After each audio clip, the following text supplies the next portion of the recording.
Pastor, mundo espiritual, ainda o assunto do seu livro.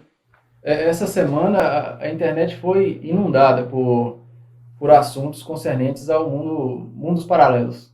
Isso para a gente não é novidade, mas as pessoas, né, os espectadores tiveram mais acesso a essa informação nas últimas semanas devido obras cinematográficas, né, filmes no cinema aí.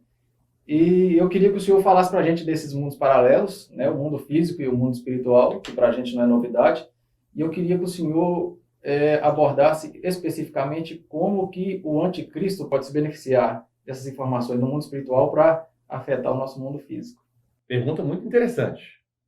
Eu vou falar nesse vídeo aqui sobre os protótipos da criação que existem no mundo espiritual.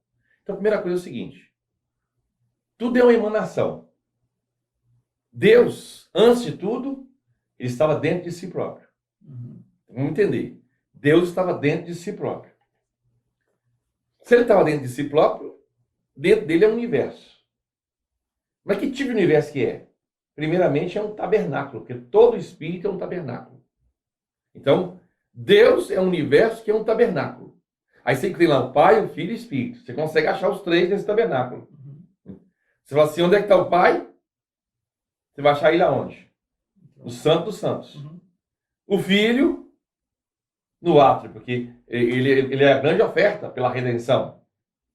E o Espírito Santo no lugar santo. Está certinho. Percebe? Isso é muito profundo. Estou te explorando agora por revelação. Não compartilhe isso com ninguém. Quando ele emana, ele vai criar um mundo espiritual. Mas o mundo espiritual é um grande templo celestial. E esse templo celestial tem assim, o lugar, o Santo dos Santos. O Santo dos Santos, você tem uma ideia, é aonde ele governa. Não é onde ele habita. Interessante, ó. Porque ele habita em lugar que é inacessível. A Bíblia fala, lá em Timóteo fala assim, que ele habita em luz inacessível. Mas ele governa de maneira primordial no Santo dos Santos. Se você ler o livro de Apocalipse, você vai ver ele governando não só no Santo dos Santos, mas também no lugar santo e no átrio. Agora, para vocês entenderem essa questão, uma pergunta muito complexa e muito interessante. Porque, pastor, por que ele governa também no lugar santo? Você vai ver lá, no capítulo 8 de Apocalipse, por exemplo, o altar, e diante do altar está o altar do incenso, de ouro. Está no capítulo 8. O altar de incenso de ouro, no templo celestial, tem que ficar onde? No lugar santo. Você vai encontrar lá o mar de vidro, que é uma sombra da bacia, a pia, que fica na divisa do átrio com o lugar santo, e o trono lá também. Porque diante do trono é um mar de vidro. A pessoa pensa que aquele mar de vidro está no céu, no terceiro céu. Não, ele está na extremidade do segundo céu. Porque a pia é onde o sacerdote lavava as mãos. E a sujeira ia para lá. Então não pode estar no lugar santo, então contamina o lugar santo. Compartilhar algo precioso, muito tremendo. Então o que acontece? A Bíblia fala assim, o Senhor criou os céus e a terra. Os céus e a terra. Porque a terra é o átrio desse templo celestial. Porque Cristo foi crucificado na terra. Ela ganhou significação. Mas o átrio celestial não é só a terra. É a terra, o primeiro céu e o segundo céu. No finalzinho do segundo céu está a pia, ou mar de vidro, que entra para o lugar santo. Porque ela fica na porta, mas no átrio exterior. Está entendendo agora? Então você está vendo que o universo é um tabernáculo? No princípio criou Deus os céus e a terra. A gente separa, né? Mas ele emanou para quê? Um tabernáculo. Tremendo, né? Então há essa conexão. Porque as coisas acontecem no mundo espiritual e refletem no mundo físico. Há uma conexão. Quando o véu do templo rasgou, você fala assim, mas que véu? Vou te mostrar dois, pelo menos. O corpo de Cristo é o véu. A sua carne é o véu. Porque quando você rasga aquela carne, você vai entrar para dentro de Cristo, onde está o Santo dos Santos. Cristo é o maior santo que tem. E então, o santo dos santos. Não é só lugar, não. O santo do ungido dos ungidos. Rasgou a carne, vai entrar para dentro dele. O véu do templo também se rasgou. Olha a conexão. E no templo celestial abriu um novo e vivo caminho.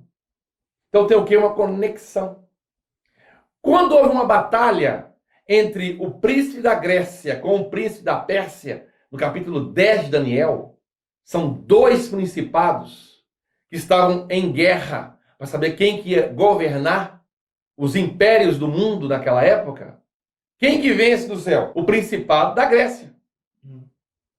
Na terra tem uma batalha entre Alexandre Magno, ou Alexandre Grande, com seus 4 generais, tipificado pelo leopardo, com 4 asas, que é Cassandro, Seleuco, Cilímaco e Ptolomeu, batalhando contra Xerxes, que é como um urso, só que pesado. O exército de Xerxes era muito numeroso, mas não tinha velocidade. Tá certinho.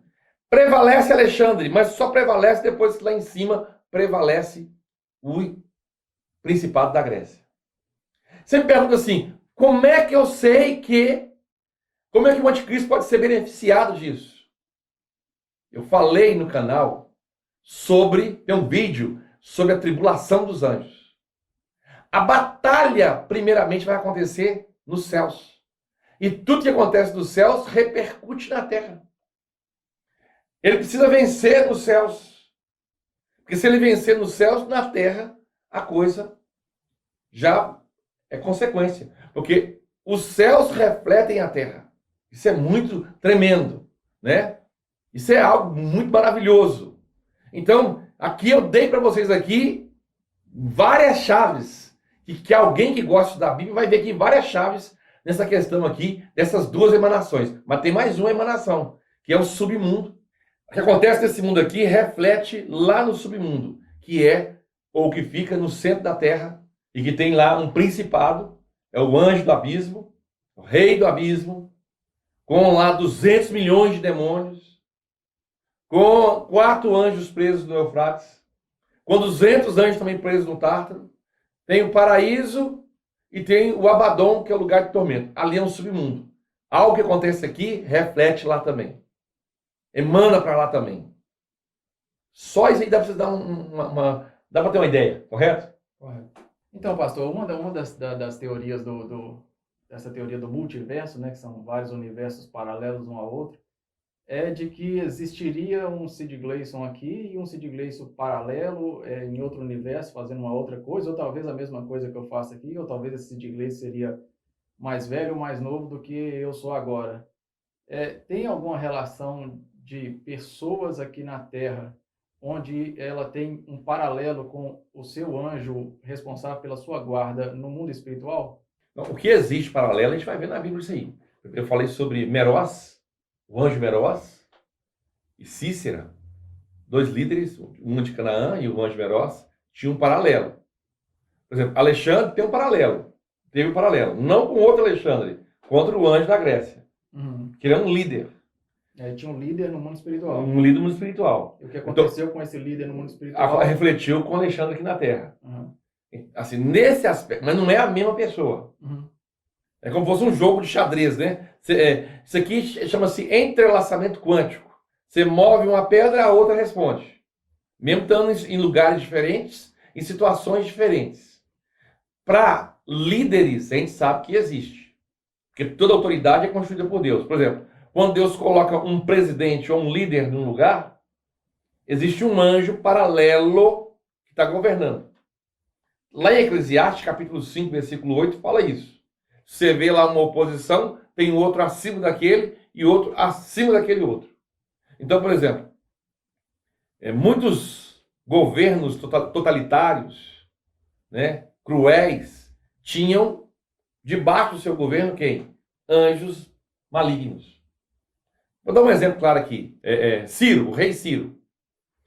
Israel estava debaixo de situação muito negativa. Em provação, cativos em Babilônia. O anjo que pelejou contra o príncipe da Pérsia e da Grécia, ele permaneceu por um tempo.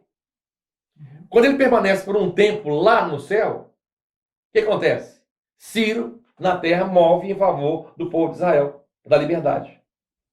Por que Deus não deixou ele lá muito tempo? Porque Israel estava num período de provação. Então, por exemplo, Miguel é o defensor de Israel. Enquanto Miguel estiver a postos, Israel está guardado. Mas se Israel, por causa do pecado, da corrupção, cair em pecado, um principado vai estar lá em cima governando. E vai repercutir nesse líder que vai tomar decisões e vai oprimir o povo. Nesse aspecto, isso é bíblico, isso é bíblico. Mas não existe outro célio, né? O que acontece é o seguinte: mas Deus nos elegeu antes da fundação do mundo. É porque Deus é atemporal. Eu vi até um irmão falando que lá antes do mundo existir, antes de eu vir para cá, eu perguntei para Deus assim, qual que é a minha missão? E aí as crianças que morrem, alguém falou assim, as crianças que morrem, elas escolheram morrer para ser um testemunho. Não, toda morte de criança é um testemunho. Mas elas não têm essa escolha. Nós não existimos em outro mundo e para manifestar vontade, tipo assim, ter experiência. Não. Para Deus, tudo está presente. Mas não tem essa questão, não, é. Se está dizendo, antes de eu existir, eu tomei uma decisão. Não. Deus tem a sua presciência baseada no seu conhecimento. Presciência, um pré-conhecimento. Mas ele não move as coisas. Por exemplo, eu costumo dar esse exemplo que eu acho muito bom. Eu vou escolher aqui um braço que eu vou levantar. Eu vou escolher, eu sou totalmente responsável por isso. Levantei meu braço esquerdo. Mas Deus não veio cá e fez, levanta porque vai ser o esquerdo. Não. Deus sabia que eu ia levantar o braço esquerdo. Mas quem escolheu por vontade própria foi eu. O que faz Deus ser Deus é essa capacidade. Mesmo a criação podendo escolher, sem influência de Deus, Deus sabe o que ela vai fazer. Isso é por isso que Deus é Deus. Né? Não é um jogo onde, não, você não pode escolher essa coisa porque eu já vi que vai ser assim. Não. Deus vê e sabe e conhece. Tá certo? Acho que respondi sua pergunta, né? Respondi. Então, tem vídeos interessantíssimos no canal. Escreva aí agora isso. E acione o sininho para você receber todas as nossas notificações. E fique atento, porque virão vídeos abençoados.